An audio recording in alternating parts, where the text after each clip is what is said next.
Bonjour les amis, je suis ravie de vous retrouver aujourd'hui et d'aborder aujourd'hui le pas de Vénus dans vos maisons astrologiques sur votre année. Alors bien sûr, ce travail est toujours général, vous pourriez d'ailleurs vous retrouver dans celui-ci, mais rien ne vaut votre propre étude astrale personnalisée pour savoir exactement où va passer Vénus, euh, quel effet va avoir cette planète cette année en 2025. Voilà. Donc là, je vais faire passer Vénus dans tout le secteur du thème, dans toutes les maisons, et on va développer un petit peu l'ambiance de la planète. Alors, Vénus, c'est une planète, c'est la déesse de l'amour déjà, c'est pas pour rien qu'on l'appelle comme ça. Et Vénus, c'est un petit peu ce qu'on aime chez soi, c'est notre partie esthétique. C'est ce qu'on aime et ce qu'on n'aime pas de soi en fait, hein. Ça tout dépend des aspects que forme Vénus dans votre thème natal. Mais c'est aussi ce qu'on recherche chez l'autre. Voilà. C'est la beauté, c'est l'intelligence, si Vénus est en Gémeaux. Si c'est dans la balance, ça peut être le côté esthétique et puis ce côté droit que l'on recherche chez l'autre aussi. Dans Vénus Scorpion, on va plutôt rechercher quelqu'un dans la profondeur. C'est assez mystique, c'est assez complémentaire. Donc voilà, Vénus nous dit ce qu'on aime, là où on aime. Alors on va démarrer avec cette maison, dans l'hypothèse où votre année démarrerait avec la maison 1 et qu'il y a Vénus dans ce secteur-là. Donc elle représente l'image que l'on a de soi. Donc l'image forcément que l'on dégage aux autres. C'est votre apparence. Donc les périodes estimées, c'est de janvier à février, mais c'est pas que ça, puisque Vénus va passer dans beaucoup de signes, et donc vous allez la retrouver courant de l'année dans plusieurs domaines. Alors, elle représente le charme de la personne, son charme naturel, le besoin de plaire. On attire sans effort. Le conseil, ça peut être aussi ici, affiche qui tu es avec audace. Euh, on va donner le conseil d'oser rayonner, oser plaire et se faire confiance.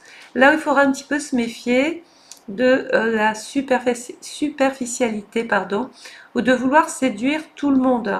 L'adage, on ne peut pas plaire à tout le monde. Et ça, je pense qu'il faut vraiment l'ancrer. Comme Vénus tombe dans la maison 1, qui est la maison du bélier, on peut aimer vouloir beaucoup plus faire ce qui nous plaît cette année. On peut se lancer dans des choses ou avec des personnes avec qui on se retrouve vraiment, avec qui on retrouve une forme d'équilibre. Ça peut être dans l'amour, mais ça peut être aussi dans vos associations, donc dans le travail ou dans la carrière. Donc quand on a Vénus dans l'année et qui tombe dans le secteur 1, on peut vouloir agir pour soi-même, mais aussi pour les autres.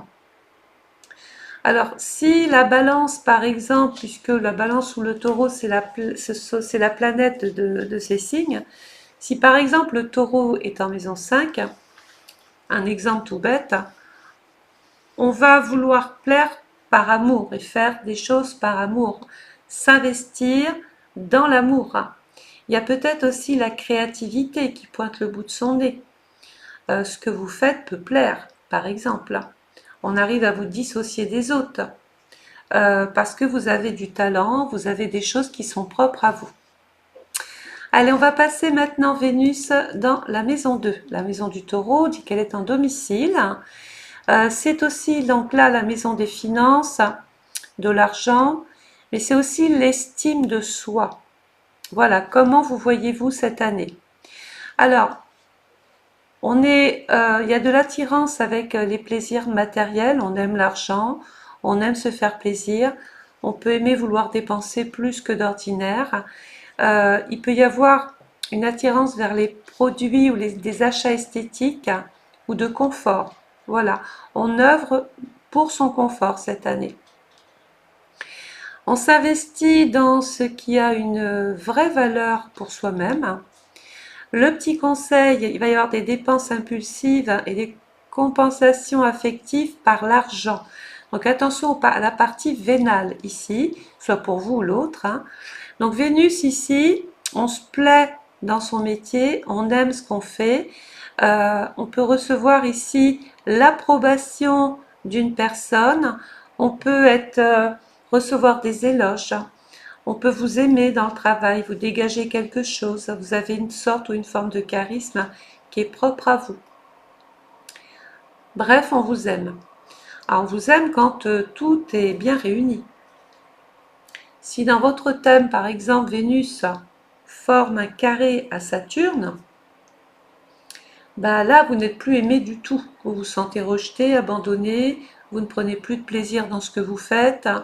Il y a quelque chose de routinier qui vous pèse. Vous êtes arrivé au bout du bout. Du coup, avec ce carré, on n'est plus dans la satisfaction, on n'est plus dans le plaisir. On a l'impression que les activités ou ce que vous faites fatigue avec Saturne.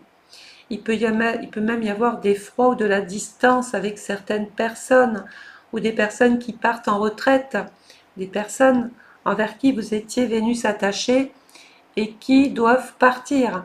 Et donc du coup, il y a une sorte, vous vous sentez, on n'est plus rassuré, vous voyez, on est complètement perdu ici.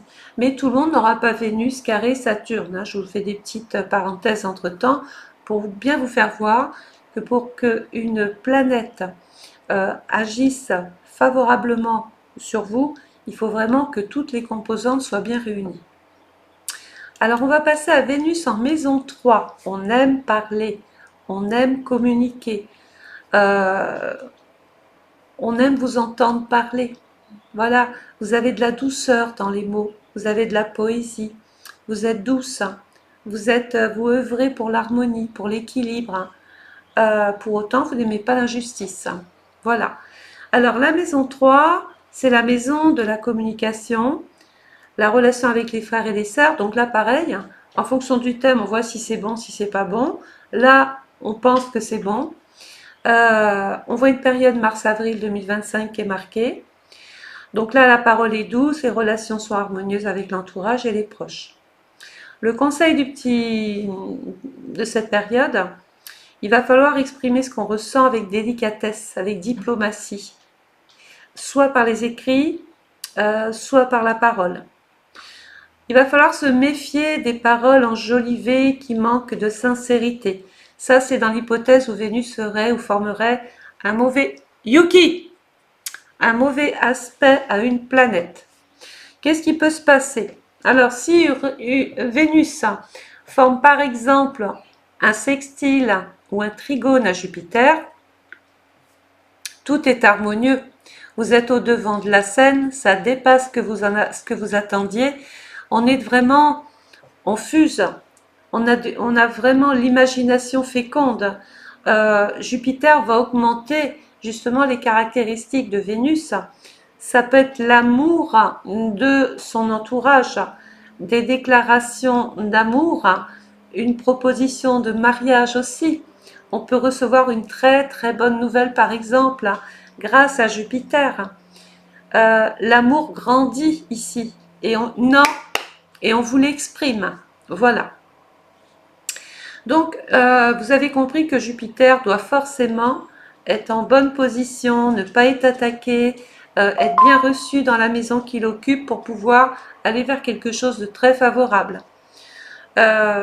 Jupiter, c'est je fais évoluer parce que je m'entends bien avec la personne, soit mes frères, mes sœurs, mon conjoint, ma partenaire ou mes collègues de travail.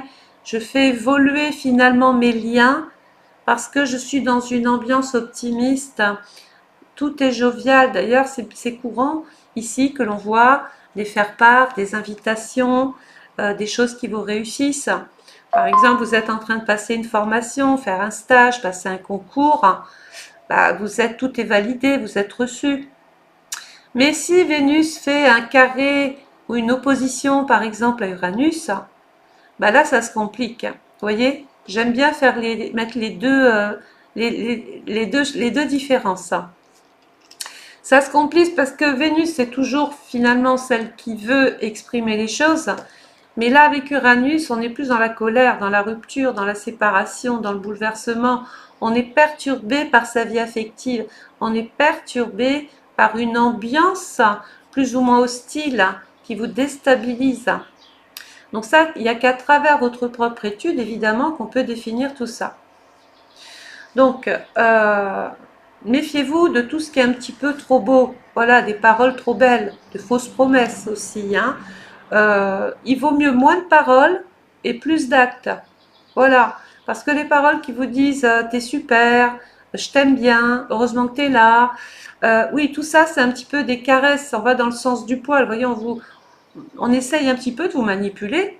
Surtout si vous avez en plus Vénus carré ou opposé à Neptune, on peut vraiment penser ici que vous avez autour de vous des gens qui veulent avoir une emprise sur votre bonté ou qui vous manipulent à tout va. Alors on continue avec Vénus dans le secteur 4, la maison, donc là pour les cancers ou ascendant cancer bien sûr. La maison 4 touche le foyer, la famille, tous les gens qu'on aime chez soi. La période estimée de avril à mai 2025. Donc là, on est plus dans la recherche du cocooning, on veut un foyer douillet, on veut être bien chez soi, on recherche l'harmonie, on recherche la belle maison, un endroit dans lequel vous verriez vieillir éventuellement. Les tensions sont apaisées s'il y en avait. Euh, Ici, on cherche à rendre un espace sacré, accueillant. Voilà, on plante sa tente. Hein. On est vraiment, ça peut être un coup de cœur sur une maison. On peut vouloir, par exemple, acheter à deux ou démarrer une vie de couple ensemble parce qu'on est amoureux, parce qu'on est bien, faire des choses ensemble avec sa moitié. Alors, il va falloir un petit peu se méfier des vieilles rancunes familiales. Ça, c'est surtout s'il y a des aspects plus ou moins critiques avec Vénus. Qui sont souvent masqués par un faux calme ou un faux semblant ou des non-dits. Donc ça, c'est quand Vénus est bien accueillie dans la maison du cancer, ascendant cancer. Si Vénus, par exemple, forme un carré ou une opposition à Saturne, bon bah là on est plus dans je suis plus bien chez moi. Voilà, tout est noir, je vois pas l'issue, je me sens bloquée, je suis loin de tout, je suis isolée, il y a une sensation peut-être même de solitude. Voilà. Si Vénus forme par un aspect par exemple de carré opposition à Uranus, bon bah on va devoir s'occuper de sa maison parce qu'on se sépare. On ne s'entend plus, donc il y a quelque chose ici, il va falloir trouver pourtant un terrain d'entente, mais ça va être compliqué. Alors que si Vénus forme un sextile ou un trigone à Jupiter, bon bah là c'est voilà, c'est l'entente, c'est la jovialité, c'est tout ce qu'on va se promettre, c'est tout ce qu'on va faire. Et il va y avoir peut-être même des personnes qui peuvent faire fructifier leur patrimoine. Ça peut être j'achète la maison de mes rêves, mais pour le coup je vends avec Jupiter et je vais en tirer un bon prix, ou je vais déménager dans quelque chose qui me correspond mieux. Voilà comment il faut voir un petit peu Vénus, son petit passage dans les maisons. Alors, Vénus en maison 5 est la maison du lion. Donc, si vous êtes lion, ascendant lion, si Vénus passe dans votre maison 5 cette année, elle est bien, bien évidemment. Pourquoi? Parce que la maison 5, c'est la maison du lion. Donc, c'est la reconnaissance, c'est le rapport avec les hommes, c'est l'amour, c'est les enfants, c'est la procréation, c'est la créativité, c'est les périodes dites de gestation. C'est tout ce qui est fécond en définitif. Il y a aussi probablement avec cette maison 5 une maison chanceuse. Pourquoi? Parce que quand Vénus passe dans le lion, et pour le coup, si elle fait un super aspect à Jupiter, il peut y avoir une chance financière. Alors ça peut être une chance qui tombe du ciel, ça peut être un gain à la loterie, peu importe. Voilà, ça peut être aussi, on peut avoir une très belle estime de vous. Ça peut être une carrière qui est marquée par un très joli parcours, par des récompenses, par un succès. Alors les périodes à considérer sont mai et juin 2025. Avec Vénus ici, on va parler d'amour passionné. On est amoureux. Période de rencontre si vous êtes célibataire, évidemment joyeuse. Mais aussi quelque chose de très créatif hein, ici avec Vénus dans le lion, on a du talent, on est doué, on est doté de capacités que d'autres n'ont pas. On est très inspiré ici. Donc le conseil, bien sûr, ça serait d'exprimer avec cœur ce que vous voulez faire et puis d'aimer sans retenue. Alors, méfie-toi, ça c'est quand, par exemple, Vénus forme un aspect plus ou moins critique de l'idéalisation ou de jeu amoureux sans lendemain. Par exemple, si Vénus forme un carré ou une opposition à Neptune, eh bien on est dans un amour flou, on vous cache des choses, on s'est trompé, on commet des erreurs, on peut être dans l'adultère, on peut être tout d'un coup le parent d'un enfant qui n'était pas forcément désiré, voyez.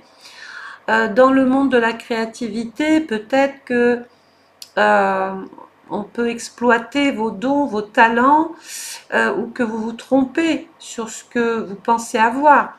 Donc voilà, soyez très clairvoyants ici avec ce Vénus. Il faut vraiment qu'il soit en bonne relation. Vénus, par exemple, sextile ou trigone avec Jupiter, on peut carrément parler de mariage ou de la naissance d'un enfant, de grandes réceptions mondaines, de festivités, de rentrée d'argent aussi, qui apporte un grand équilibre à votre vie, une forme d'épanouissement. À deux, on est plus fort, on construit tout un tas de choses. On est dans l'harmonie. Si Vénus est quinconce, par contre, à Jupiter, il va falloir s'adapter. On n'est pas toujours calé sur la même chose.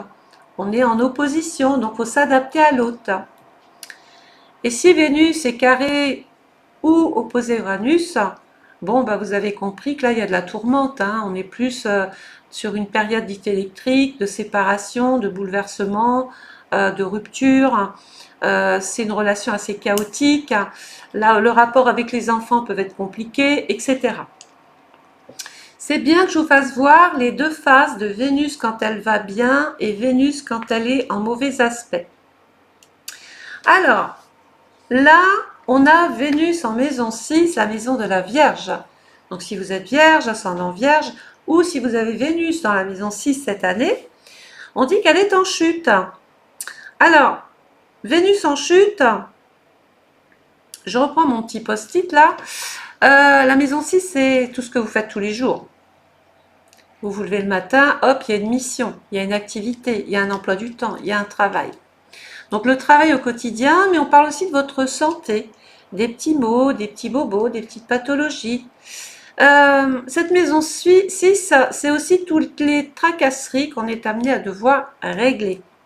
Donc Vénus n'est pas forcément à l'aise dans ce secteur, on va le voir tout à l'heure. Néanmoins, on n'est pas dépourvu de vivre des plaisirs, effectivement, mais dans quelque chose de routinier. Le train-train, vous voyez, les habitudes. Alors, il peut y avoir néanmoins une ambiance agréable au travail si Vénus n'est pas attaquée par des planètes qui viendraient lui faire de l'ombre. Le conseil, c'est on essaye d'améliorer son cadre de travail.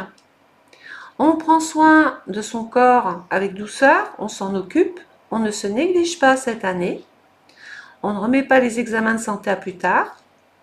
Et là où il faut se méfier, c'est si Vénus forme un aspect plus ou moins critique. Déjà, elle est en chute. Donc, si en plus, elle forme un aspect plus ou moins compliqué avec une planète, ça peut être mal vécu. Donc, on fait attention parce qu'il peut y avoir de la complaisance ou trop de complaisance envers une personne. On peut trop se sacrifier pour quelqu'un. Donc d'ailleurs, j'ai ma petite liste, hein, parce que si Vénus en maison 6 est en chute, c'est pas pour rien. Côté amour, on parle de devoir. Donc c'est plus de l'amour, c'est un devoir. On parle de quelque chose qui est dans la routine. De relations froides, mécaniques, automatiques. On vise l'utile. Vous voyez, on n'est plus dans l'amour. On reste parce que, pour des raisons pratiques, pour des raisons économiques. On peut avoir aussi tendance à vouloir se sacrifier un petit peu trop On peut ne pas exister dans sa relation, dans son travail, être dans le retrait, sans plaisir. Euh, il peut y avoir beaucoup de critiques aussi qui tombent ici. Ça manque de romantisme autour de vous. C'est de l'amour sous condition. Je t'aime si tu fais ceci ou cela. Vous voyez, c'est un petit peu ce qui ressort. Euh, Relation avec des collègues souvent source de tension et de fatigue. Il y en a un qui vous tape sur le système.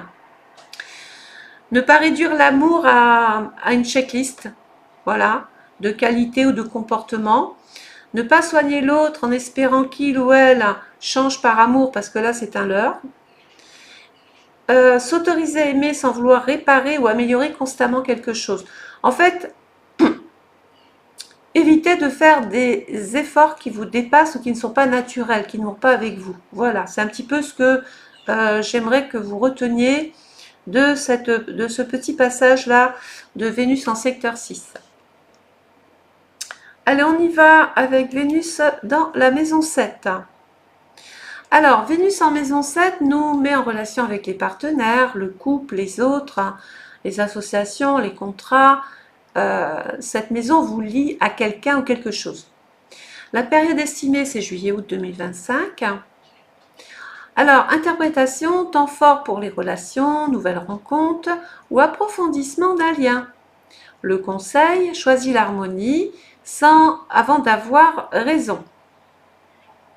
Alors, méfie-toi des relations déséquilibrées ou trop dépendantes de l'autre, qui vous oblige à être dépendante ou que quelqu'un soit dépendant de vous. Donc, Vénus en maison 7, ça va très très bien pour les balances, ou ascendant balance ou Vénus en maison 7.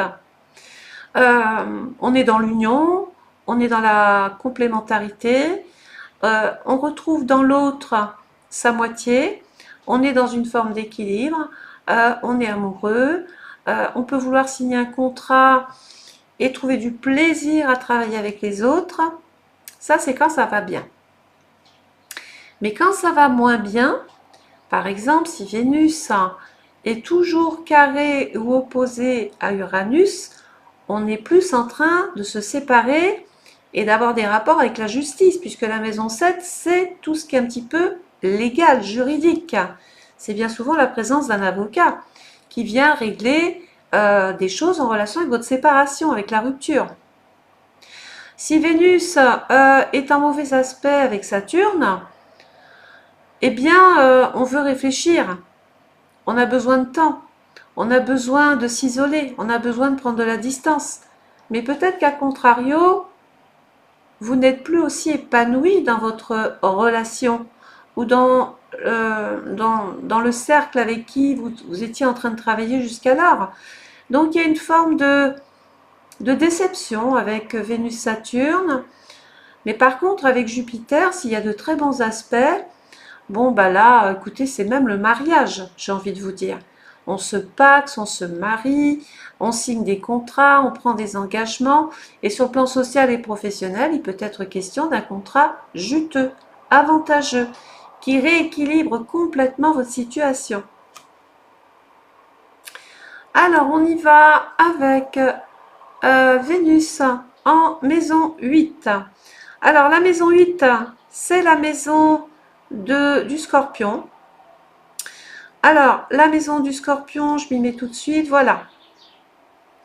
Donc, c'est la maison des transformations, des grandes remises en question, de votre intimité, de votre vie sexuelle, de l'argent partagé ou l'argent du conjoint. C'est une maison qui nous annonce déjà d'emblée que les choses vont se transformer.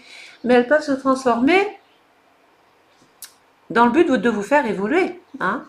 Donc les périodes estimées août-septembre 2025, attirance magnétique, intensité dans les sentiments ou les échanges amoureux ou professionnels. Le conseil en vibre dans ta vérité émotionnelle, explore ton désir. C'est peut-être aussi une maison où on découvre sa sexualité, où on découvre qu'il y a des choses qui existent. Et là, méfie-toi des jeux de pouvoir ou des liens toxiques, surtout si Vénus est en mauvais aspect avec Pluton, avec Saturne ou Uranus. Par contre, si Vénus est en bon aspect avec Jupiter, on est vraiment dans la complémentarité, on est aimanté par l'autre, on trouve de la joie, du plaisir. Avec Jupiter, c'est vraiment le level. On a trouvé en l'autre une force, quelque chose de puissant, voyez, qui vous permet de reprendre confiance en vous aussi. Mais Vénus, on dit qu'elle est exilée dans ce secteur-là. Donc, les effets désagréables que vous pourriez être amené à rencontrer. Les jalousies féroces, obsession amoureuse, dépendance sexuelle ou affective. L'amour se transforme en jeu de pouvoir ou de contrôle sur toi ou moi. On a peur de la trahison, donc il y a un repli où on sent une sorte ou une forme de manipulation. On est aussi attiré vers des personnes plus ou moins aux relations destructrices, toxiques ou pleines de tabous. On est enfermé dans une histoire. Il y a la perte de soi dans le désir de l'autre, sensation d'être un petit peu sa chose. Ressentiment caché après une rupture ou une perte. Donc à quoi il faut veiller? Ne pas confondre intensité avec authenticité. Ça c'est important. Travailler sur la guérison des blessures qui sont liées à l'abandon ou au rejet ou à la sexualité. Peut-être y a-t-il eu un problème dans votre enfance. Éviter les triangles amoureux ou secrets destructeurs. Puisque là, si l'amour n'est pas contrôlé, maîtrisé, ça part en cacahuète, ça va dans tous les sens. Donc on fait quand même très attention ici à ne pas être la victime d'une relation dans laquelle vous subissez des choses plus ou moins désagréables. Ça peut être, comme je l'ai dit, quelqu'un qui veut avoir le pouvoir sur vous et qui petit à petit détruit la confiance, détruit l'image que vous aviez de vous. Voilà. Si quelqu'un vous dit tous les jours, tu sais pas faire ci, tu sais pas faire ça, t'es mauvaise, à force vous allez y croire. Ou quelqu'un qui vous dit heureusement que je suis là parce que personne serait là pour toi, à force vous commencez à y croire. C'est un petit peu ce qu'on voit dans les histoires où l'autre a une emprise sur la personne la plus faible. Voilà. Alors on continue avec Vénus dans la maison 9. Alors la maison 9, c'est la maison qui appartient au Sagittaire, ascendant Sagittaire, ou lune en maison 9. Alors la maison 9, c'est une maison... attendez, je cherche quelque chose. Je cherche ma maison 9. Alors, c'est une maison qui est en relation avec le développement, l'expansion, la croissance, les voyages, l'étranger, la religion, la foi, la croyance. Voilà. Les périodes estimées septembre-octobre. On parle d'ouverture à d'autres cultures. On s'ouvre. On va vers un champ des possibles. On parle d'amour à distance aussi, c'est possible. On a de grandes idées ici. On aime tout ce qui est différent. On aime tout ce qui est étranger. On peut aimer une personne avec des origines ou qui n'habite pas, qui n'est pas de coutume. Ça peut être une personne qui rencontre une autre personne avec des mœurs, avec des coutumes différentes, ou qui appartient à une famille avec des traditions différentes. Donc c'est un petit peu le choc des cultures là, qui est en train de se mettre en place. Mais si Vénus est bien aspectée, c'est bien vécu. Ouverture à d'autres cultures, je l'ai dit, à l'amour, donc à distance. Donc le conseil, il va falloir oser penser grand là, il ne faut plus rester enfermé là maintenant. On a tout ce qu'il faut pour voir autre chose. On aime sans frontières, ou alors on aime, mais comme je l'ai dit, il y a une frontière qui vous sépare, donc il y a une histoire de distance.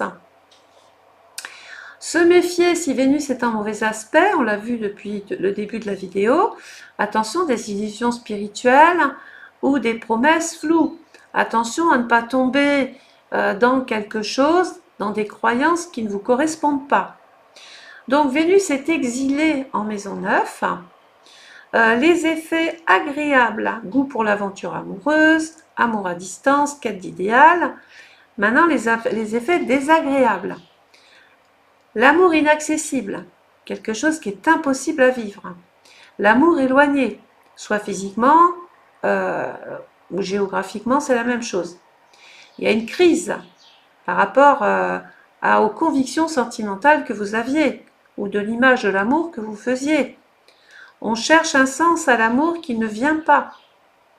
Finalement, si Vénus n'est pas bien là, vous pensiez avoir trouvé une bonne personne, avec Saturne par exemple, quelqu'un de mature, d'expérience, de sérieux, mais les responsabilités que cette culture vous demande, c'est un poids. Vous n'arrivez pas à vous adapter à ce qui se passe. Voilà, et donc beaucoup de choses sont remises en question. Il y a un conflit entre amour et liberté.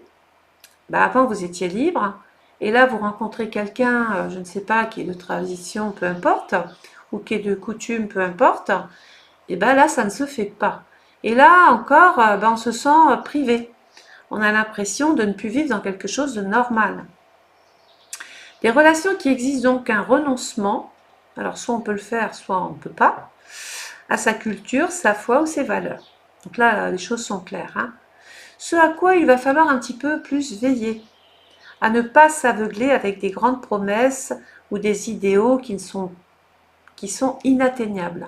Voilà, arrêtez de rêver. Surtout avec Vénus en mauvais aspect avec Neptune. On peut carrément tomber dans une secte ou dans une famille qui veut complètement que vous soyez enfermé. Hein, c'est le vase clos là. Hein. On ne sort pas, on reste. Voilà. Est-ce que tout ça, vous allez pouvoir l'accepter? À éviter les relations avec de fortes différences ou de croyances qui mènent forcément à un conflit interne et donc ensuite à un conflit externe. Hein. Donc Vénus, tout va bien, on peut aimer voyager, aimer rencontrer des personnes différentes, de cultures différentes, de religions différentes, mais attention, parce que dans votre thème, si Vénus est attaquée, vous pourriez bien déchanter et rencontrer peut-être même des problèmes d'être parti. Par exemple, j'habite en France, c'est un exemple, hein. J'ai rencontré quelqu'un, je sais pas moi, en Algérie, au Maroc, en Afrique, en Chine, où vous voulez. Tout se passait bien tant qu'on était en texto, en visio, et puis je décide de partir et d'aller vivre là-bas. Eh bien, voilà dans quoi je veux vous mettre. Soit ça passe, soit ça casse. Parce qu'il y a un choc des cultures, vous n'êtes pas adapté, vous n'êtes pas prête, vous n'êtes pas formaté, et puis peut-être que vous n'êtes pas non plus aidé par votre belle famille, puisque la maison neuve, c'est la belle famille. Il y a un problème peut-être relationnel avec cette belle famille. Allez, Vénus en maison 10.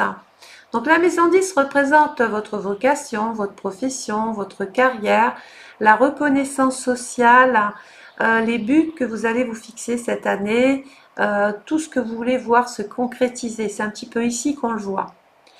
Donc les périodes estimées octobre-novembre. On a un attrait social qui est fort, on aime aider les autres, on n'aime pas l'injustice ici. On a un charme, il y a un charme dans la sphère professionnelle, on peut complètement aussi, pourquoi pas, être épanoui dans un travail où il y a l'esthétique, la beauté, la mode, le luxe.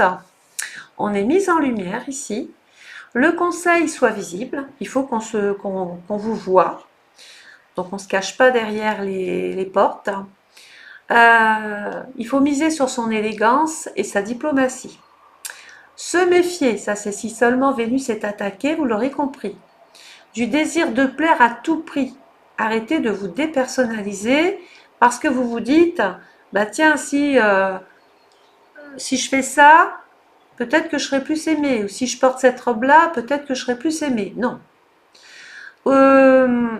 Et puis, bien sûr, il y a la jalousie qui peut évidemment rôder autour de vous.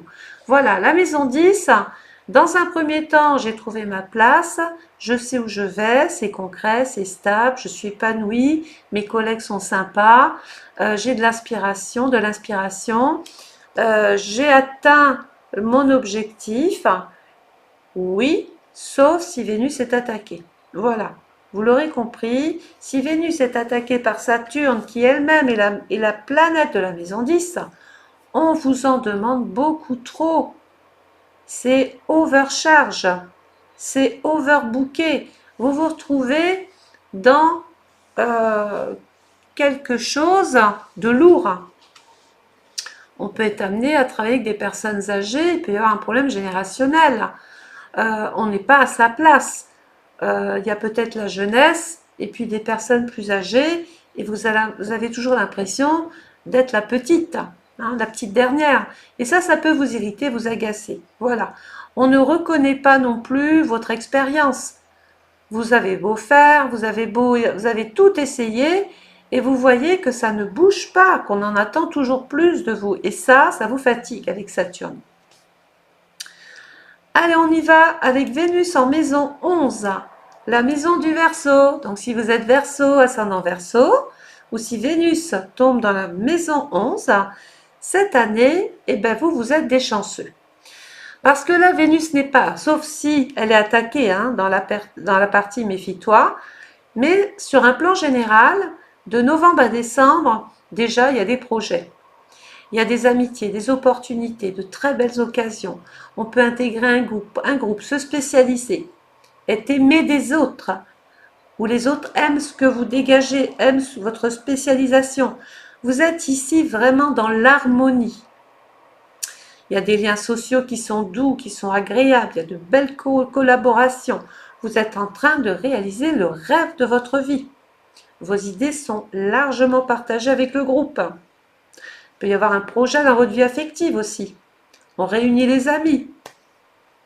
On peut vouloir enterrer sa vie de garçon, sa vie de jeune fille. Ça y est, on est vraiment en train de célébrer peut-être même un événement heureux, puisque la maison 11 est opposée à la maison, enfin opposée.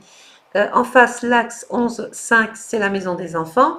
Il peut être question de la naissance d'un projet d'enfant, de baptême, de cérémonie. On fait la fête ici.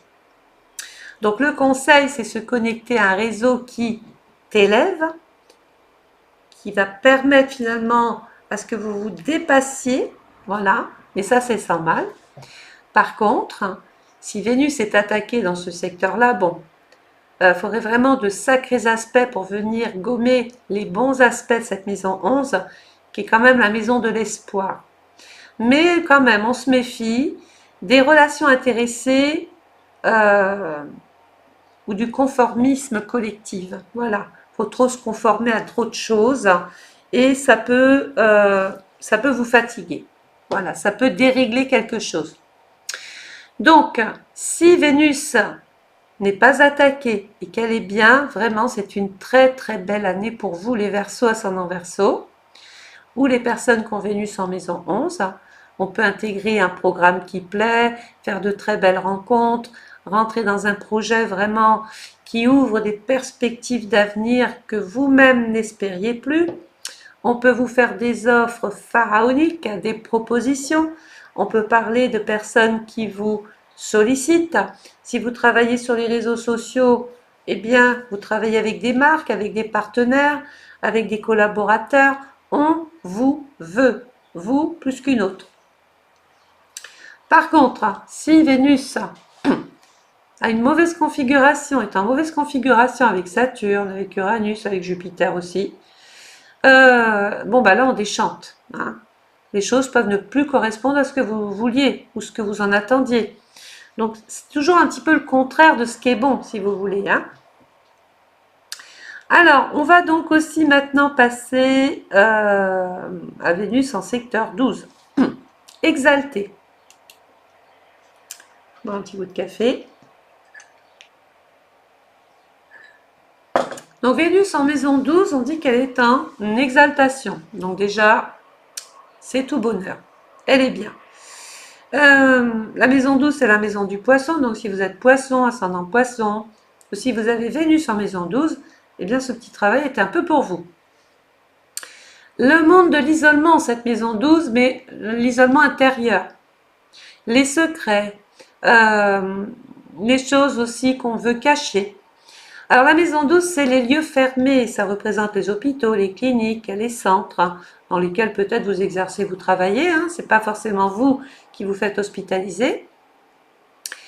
La maison 12, c'est la maison de l'âme, mon esprit, hein, c'est un petit peu tout ça. C'est aussi l'étranger, c'est les lieux où il y a de l'eau, où c'est calme.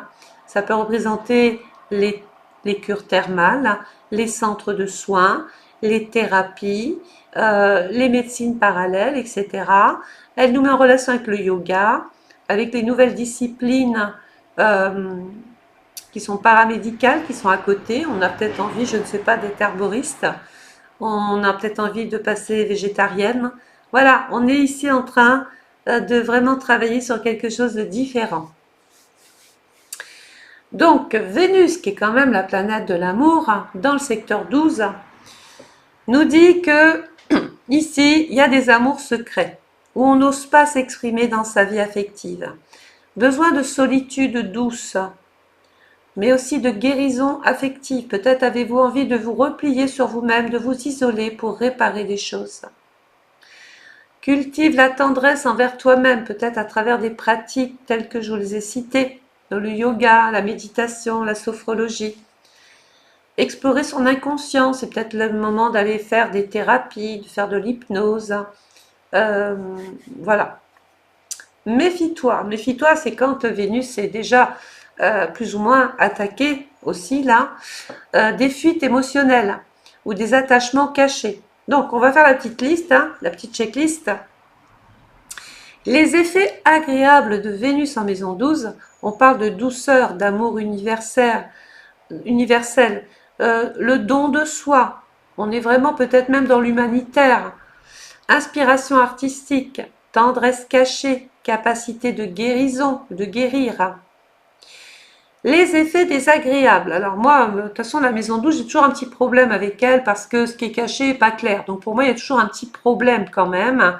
Même si c'est chouette, Vénus en maison 12, on peut baigner dans une relation complètement exceptionnelle, mais il faut la cacher. Vous voyez, avec la maison 12. C'est un petit peu pour ça que je la mets de côté. Donc amour caché, ou des amours non réciproques, ou impossibles, ou je vis avec quelqu'un qui est marié puis qui ne me l'a pas dit. On idéalise peut-être fortement son rapport ou sa vie amoureuse envers une personne qui est inaccessible. Et bien souvent, on cherche un sauveur. Voilà, une idole, une idole. Solitude affective profonde ressentie même dans le couple. Ce Vénus en maison 12 apporte du sacrifice amoureux à sens unique. On ne vous rend pas l'appareil. Où l'on s'oublie complètement pour l'autre. On ne voit que lui, que elle. On s'isole dans sa relation. On parle d'une relation aussi dite karmique, mystérieuse, mais parfois douloureuse et à couper. Parce que dans le temps, ça peut être toxique. La maison 12, c'est le cordon ombilical. Hein. Pour pouvoir repartir en maison 1 et naître, il va falloir se libérer, se détacher, prendre son autonomie, ne plus être alimenté par quelqu'un d'une manière ou d'une autre, pour pouvoir être indépendant et plus dans la dépendance de l'autre. On voit une dépendance affective subtile, où l'on ne s'avoue pas qu'on souffre, parce que peut-être que vous ne voyez pas ce qu'il faut voir, que vous êtes habitué à un mode de vie qui pour vous vous paraît peut-être difficile mais normal, mais du coup aux yeux des autres, c'est pas normal. Donc peut-être que vous rejetez ces personnes-là qui sont dans le vrai, mais plutôt que de vous l'admettre, vous préférez vous éloigner de toutes ces personnes en leur trouvant des excuses, en disant, pas des excuses, en leur trouvant toujours des choses à dire. De toute façon, ces personnes sont jalouses, elles ne me comprennent pas, elles sont pas à ma place. Vous êtes une victime en fait ici. Hein. Voilà, et dès qu'on veut vous faire voir les choses, ou dès que vous voulez aider une personne et lui faire voir les choses, elle se retourne contre vous. Évitez les relations où l'autre a une emprise sur vous. Et attention bien sûr à toutes sortes et toutes formes de secrets destructeurs aussi. Puisque si Vénus en poisson, donc si vous êtes poisson, ascendant poisson, ou si vous avez Vénus en maison 12, vous rentrez dans une histoire au départ qui est belle, puis tout d'un coup on lève la couverture, il y a quelque chose, il y a un loup quand même, hein. C'est pas clair, ça manque pour moi d'objectivité, ça manque de véracité, ça manque, c'est toujours des peut-être même des promesses qui ne sont pas tenues. On vous vend du rêve, voyez, on vous fait croire quelque chose et vous y croyez ou pas. Voilà, peut-être que cette vidéo, pardon, peut être un élément déclencheur. Donc tout ça, on le saurait, on peut le savoir si vous commandez votre étude astrale personnalisée de l'année. Ça, il n'y a que moi qui puisse vous dire tout ça. C'est une vidéo d'1 heure que vous passez sur votre télé, sur votre portable, sur votre tablette. Vous vous servez du lien PayPal pour commander votre étude et on va savoir par quelle maison astrologique vous démarrez votre année. C'est hyper important pour moi, sachant que je suis une des seules qui travaille avec les maisons astrologiques. Voilà. Donc, je vous remercie de m'avoir écouté. Attendez, on va passer à la maison 13. Voilà. Donc, si vous souhaitez... pardon. Si vous souhaitez, donc je suis aussi cartomancienne, vous pouvez me consulter par téléphone ou en visio pendant 1 heure. Il y a la partie donc cartomancie. Donc ça, je suis née avec, hein. Donc pendant 1 heure, je ne veux rien savoir. J'ai juste besoin de vous voir. Je vais développer tout un tas de choses qui doivent résonner, vous parler. À côté, j'aurai votre carte astrologique qui, elle, me permettra de dater certaines choses. C'est pour ça que les deux sont complémentaires. On consulte et on prend son thème en général. Parce que là, avec les cartes, on va parler de saison. On va parler de mois, mais on ne sait pas si c'est le mois de cette année. Vous voyez, par exemple, le pape, avec le soleil. Bon, bah là, j'ai un mariage, clairement. J'ai une union. J'ai des festivités. J'ai la reconnaissance sociale et publique. C'est le Graal, voyez. Vous allez me dire quand? Ben, je vais vous dire c'est l'été ici. Mais est-ce que c'est l'été de cette année? Je ne sais pas. Si par exemple je regarde votre carte astrologique en même temps, ben, je vais vous dire c'est pour juillet, août, septembre. Et c'est comme ça que je fonctionne pendant toute la séance d'1 heure. Donc vous avez un lien PayPal si vous souhaitez commander ou consulter. Mais vous pouvez aussi me contacter par téléphone et je prendrai toutes les coordonnées et tout ce dont j'ai besoin pour pouvoir consulter dans de bonnes conditions. Voilà, n'oubliez pas de liker cette vidéo, de la commenter, de me dire si vous êtes reconnu ici et là, est-ce que ça vous parle, de l'envoyer peut-être à quelqu'un aussi que vous sentez dans une situation un petit peu similaire, de partager, de partager. Voilà. Je vous souhaite à tous de passer une très belle journée. Merci pour votre attention et à très très vite. Au revoir.